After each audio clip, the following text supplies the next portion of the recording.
Hello friends, आज हम मानव के ब्लड सिस्टम को समझेंगे, जिसे हम रेड गोल्ड भी कहते हैं। यह टॉपिक एग्जाम में बार बार रिपीट होता है, तो चलिए सिंपल और शॉर्ट में समझते हैं कि ब्लड क्या है। चूँकि यह टॉपिक बहुत महत्वपूर्ण है, इसलिए ब्लड को हम छोटे छोटे टुकड़ों में 3 पार्ट्स में पढ़ेंगे। प्लीज़ आप लोग कंसंट्रेशन से सिर्फ मुझे सुनिएगा, तो मुझे पूरा विश्वास है कि यह टॉपिक इतना अच्छा समझा दूँगी कि किसी भी वनडे एग्जाम में आपका कोई भी क्वेश्चन गलत नहीं होगा। ओके, ठीक है, फिर देर ना करते हुए टॉपिक स्टार्ट करते हैं। बॉडी का रेड गोल्ड। ब्लड को हम लोग 4 भाग में डिवाइड कर देते हैं। पहला है जनरल कैरेक्टरिस्टिक, दूसरे में ब्लड कंपोजिशन, तीसरा ब्लड क्लॉटिंग और चौथा ब्लड ग्रुप। तो चलिए आज पहला टॉपिक पढ़ते हैं, जनरल कैरेक्टरिस्टिक। ओके, ठीक है। तो जनरल कैरेक्टरिस्टिक में पहला पॉइंट है, ब्लड एक कनेक्टिव टिश्यू है। ब्लड एक कनेक्टिव टिश्यू है। ब्लड एक कनेक्टिव टिश्यू है। कनेक्टिव टिश्यू क्या होता है कि अलग अलग अंगों को, जब कोई भी टिश्यू क्या होता है, सिंपल समझिए, टिश्यू जब कई कोशिका मिलके जब एक ऊतक का निर्माण करती हैं, मतलब कई सेल्स मिलके जब एक टिश्यू बनाती हैं, तो वो एक किसी पर्टिकुलर काम करने के लिए स्पेसिफाई हो जाता है। तो और कनेक्टिव टिश्यू, कनेक्टिव मतलब जो सारे बॉडी के पार्ट्स को कनेक्ट करे उसे कनेक्टिव बोलते हैं। तो ये कनेक्टिव टिश्यू है, मतलब सारे बॉडी पार्ट्स को कनेक्ट करता है और किसी पर्टिकुलर काम को करता है। तो ब्लड एक कनेक्टिव टिश्यू है, मतलब ये अलग अलग अंगों को जोड़ता है, सहारा देता है, उन्हें एक साथ काम करने में मदद करता है। और ये एक और तरह से कनेक्टिव टिश्यू होता है, क्योंकि जो भी कनेक्टिव टिश्यू होते हैं वो एम्ब्रियोनिक मेसोडर्म से ओरिजिन होती हैं उनकी। तो ब्लड की भी एम्ब्रियोनिक मेसोडर्म से ओरिजिन होती है। एम्ब्रियोनिक मेसोडर्म क्या होता है कि जब बच्चा भ्रूणावस्था में होता है, जब एम्ब्रियोनिक स्टेज में होता है, तो जो मेसोडर्म की लेयर होती है, वहाँ से जब ओरिजिन होती है किसी भी किसी भी टिश्यू की, तो उसको कनेक्टिव टिश्यू कहते हैं। ओके, ठीक है। इसके अध्ययन को हिमेटोलॉजी कहते हैं। इसके अध्ययन को, ब्लड की अध्ययन जिसमें करते हैं उसको हिमेटोलॉजी कहते हैं। ओके, रक्त इंद्रधनुष जैसा दिखता है। इस रंग के लिए इसमें नेचुरल कोलाइड्स होते हैं। एक कोलाइड्स क्या होता है? कोलाइड्स एक मिश्रण होता है, एक मिक्सचर होता है लिक्विड पार्टिकल की और सॉलिड पार्टिकल की। इसमें जो सॉलिड पार्टिकल्स होते हैं वो इतने छोटे होते हैं कि वो नेक्ड आई से दिखाई नहीं देते। नेक्ड आई से नहीं दिखाई देने का क्या मतलब होता है कि हम बिना इंस्ट्रूमेंट के उन्हें नहीं देख सकते उस सॉलिड पार्टिकल्स को, और वो लिक्विड में एक समान रूप से फैले रहते हैं। बट वो इतने भी छोटे नहीं होते हैं, मतलब अगर हमारे आँख से दिखाई नहीं दे रहा है, इसका मतलब ये नहीं कि वो इतने छोटे हैं कि वो तली में जाके बैठ जाए, वो नीचे जाके सेटल भी नहीं हो रहा है। तो जब ये इस कैटेगरी में आते हैं, सॉलिड पार्टिकल्स और लिक्विड में फैले होते हैं, तो इन्हें कोलाइडल सॉल्यूशन कहते हैं। अब ब्लड में ये क्या है, प्लाज्मा और वाटर जो होता है लिक्विड पार्टिकल्स होता है, और उसमें आरबीसी डब्ल्यूबीसी और प्लेटलेट होता है। ओके, तो जो ब्लड का पीएच होता है वो 7.4 होता है। 7.4 का मतलब हुआ कि ये मतलब बहुत स्लाइटली बेसिक नेचर का होता है, क्योंकि जब हम पीएच स्केल देखते हैं तो उस पर जो रीडिंग आती है, यहाँ पे ये 7 हो गया, ओके, और ये 0 हो गया और ये 14 हो गया।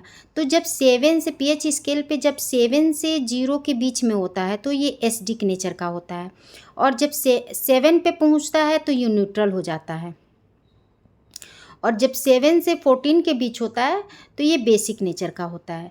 तो 7 से 14 के बीच, ये 7 से जस्ट थोड़ा सा ज़्यादा 0.4, ओके, 7.4 है, तो ये स्लाइटली बेसिक नेचर का होता है। बट अगर एग्ज़ाम में आपसे पूछता है कि ये बेसिक नेचर का है, अगर ऐसा क्वेश्चन आता है तो आप टिक कर देंगे यस। ओके, अब इसका फॉर्मेशन कैसे होता है? तो ये जब एम्ब्रियोनिक स्टेज में बेबी होता है, जब बेबी पेट के अंदर होता है, भ्रूणावस्था में होता है, तो उस समय क्या होता है कि उनकी बोन्स पूरी तरह डेवलप नहीं होती है। तो उस टाइम पे जो ब्लड का फॉर्मेशन होता है वो लिवर में होता है। बट जब हम यंग स्टेज में आ जाते हैं, जब बॉडी के बोन्स पूरी तरह डेवलप हो जाते हैं, तो उस टाइम पे जो फॉर्मेशन होता है इसका, वो उस टाइम पे जो फॉर्मेशन होता है वो बोन मैरो में होता है, जिसे लाल अस्थि मज्जा कहते हैं, red bone marrow. Okay, blood circulation आता है कि ब्लड स्टोर कहाँ होता है। तो ब्लड कहीं भी स्टोर नहीं होता है, ब्लड परमानेंट सर्कुलेट होता रहता है, बट हाँ टेम्प्रोरी रूप से यह स्प्लीन में स्टोर होता है। तो इसलिए स्प्लीन को ये क्वेश्चन आता है एग्जाम्स में कि स्प्लीन ब्लड बैंक किसको कहते हैं, तो स्प्लीन को कहते हैं, क्योंकि टेम्प्रोरी रूप से ब्लड स्प्लीन में स्टोर होता है। और हाँ, जो भी क्षतिग्रस्त आरबीसी होती है, जो भी खराब आरबीसी होती हैं, प्लेटलेट्स होते हैं, वो स्प्लीन में ही आके अपने आप को डिस्ट्रॉय भी करते हैं। तो स्प्लीन को ग्रेवयार्ड ऑफ आरबीसी भी कहते हैं, मतलब प्लीहा को कब्रिस्तान भी कहते हैं ब्लड का, और स्टोर हाउस भी कहते हैं, मतलब वहाँ पे ब्लड स्टोर भी होता है। स्प्लीन होता है वो ब्लड को हेल्दी रखने में हेल्प करता है, क्योंकि ये जो भी क्षतिग्रस्त आरबीसी और प्लेटलेट्स होते हैं उनको हटाता जाता है, तो ये ब्लड इससे हेल्दी हो जाता है। हीमोग्लोबिन जो मेल में होता है वो होता है 13 से 18 ग्राम पर डेसीलीटर, और फीमेल में क्या होता है 11.5 से 16 ग्राम पर डेसीलीटर, 16.5 ग्राम पर डेसीलीटर। तो हीमोग्लोबिन क्या होता है कि हीम प्लस ग्लोबिन, ये दो चीज़ों से मिलके बना होता है haemoglobin. Haem plus globin, globin एक प्रोटीन होती है और हीम जो होता है आयरन होता है, ये दोनों मिलके हीमोग्लोबिन बनाते हैं। तो मेल में जो होता है हीमोग्लोबिन ज़्यादा होता है, मतलब मेल में आयरन कंपैरेटिवली ज़्यादा होता है फीमेल के। तो इसके कई सारे रीज़न हैं, बट ठीक है, मैं आगे आप लोग को बताऊंगी। तो इसलिए मेल कंपैरेटिवली फिजिकली ज़्यादा स्ट्रांग होते हैं कंपैरेटिवली फीमेल के।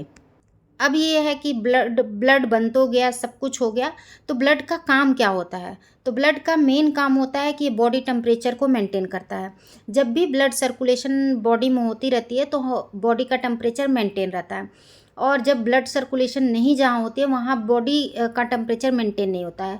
जैसे अगर आप डेथ बॉडी को टच करें तो उसमें आप जब उनको टच करेंगे तो वो आपको कंपैरेटिवली कूल प्रतीत होगा, वो मतलब ठंडा आपको फील होगा।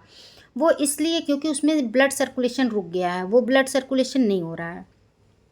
दूसरा है शरीर के पोषक तत्वों जैसे ऑक्सीजन, CO2, हार्मोन्स और वेस्ट पदार्थों का परिवहन करता है।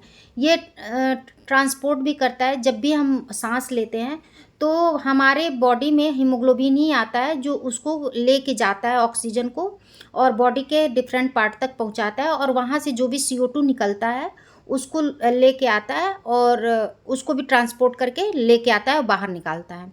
हॉर्मोन्स को भी ऐसे ही ट्रांसपोर्ट करता है, वेस्ट मटेरियल को भी ऐसे ही ये ट्रांसपोर्ट करता है। तो ये दूसरा काम जो है ब्लड का यही है कि ऑक्सीजन, CO2, हार्मोन्स और वेस्ट पदार्थों का ये ट्रांसपोर्टर है। ओके, तो आज का यह लेक्चर यहीं तक था। अब मिलते हैं नेक्स्ट वीडियो पर जो होगा ब्लड कंपोजिशन पर। और आज आप लोगों ने कितना सीखा इसके लिए एक क्वेश्चन दे रही हूँ जिसका आंसर आप लोग कमेंट बॉक्स में ज़रूर दीजिएगा। बॉडी का ब्लड बैंक किसको कहते हैं, इसका आंसर आप कमेंट बॉक्स में ज़रूर दीजिएगा। अब मिलते हैं नेक्स्ट वीडियो में। जय हिंद, जय भारत।